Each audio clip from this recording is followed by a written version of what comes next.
জায়গা দেন।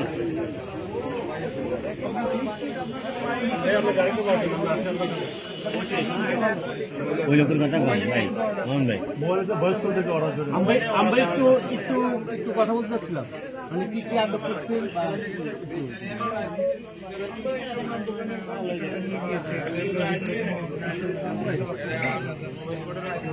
কি জন্য, মানে এখানে কি পাওয়া গেছে? এখানে এমন কিছু দ্রব্য পেয়েছি যেটা ওনার কাছে পাওয়ার কথা না, সেটার জন্য সেটা হয়তো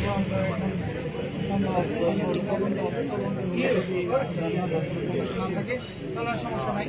আর যদি তদন্তে প্রমাণিত হয় যে তাকে লিগাল রাখতে পারবে মানে কি পাওয়া গেছে ক্লিয়ার করতে সিল পাওয়া গেছে, অনুমোদিত সিল যেটা ওনার কাছে থাকার কথা। কি ব্যবস্থা নেওয়া হয়েছে এখন? নিয়মিত আমরা কি ওনাকে একটু জিজ্ঞেস করতে পারবো?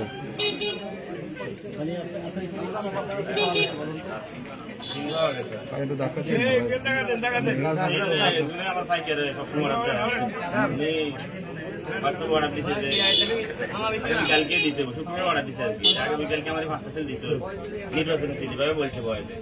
মেয়ে বলছি এমনি তো আমার মাথায় তো না বয়স দেওয়ার জন্য, তো বয়স দিয়ে যাচ্ছে। পরে আমি শনিবারে তৈরি করছি, শনিবারে নেই। পরে আবার ওই গতকালকে নেওয়ার জন্য বলছিল যে কই আছেন, আসেন তো না। আমি ওই নামাজ পড়তে আসছি, নামাজ পড়ি আয় তো শেষে বাচ্চা দিকে চাইয়ে না আমরা আইতেছি, পরে আর আসেন। সিলটা কি আপনি বানাতে পারেন বা যিনি অর্ডার দিচ্ছেন তিনি কি? সিলটা কে বানায়, কে অর্ডার দিচ্ছে আপনাকে?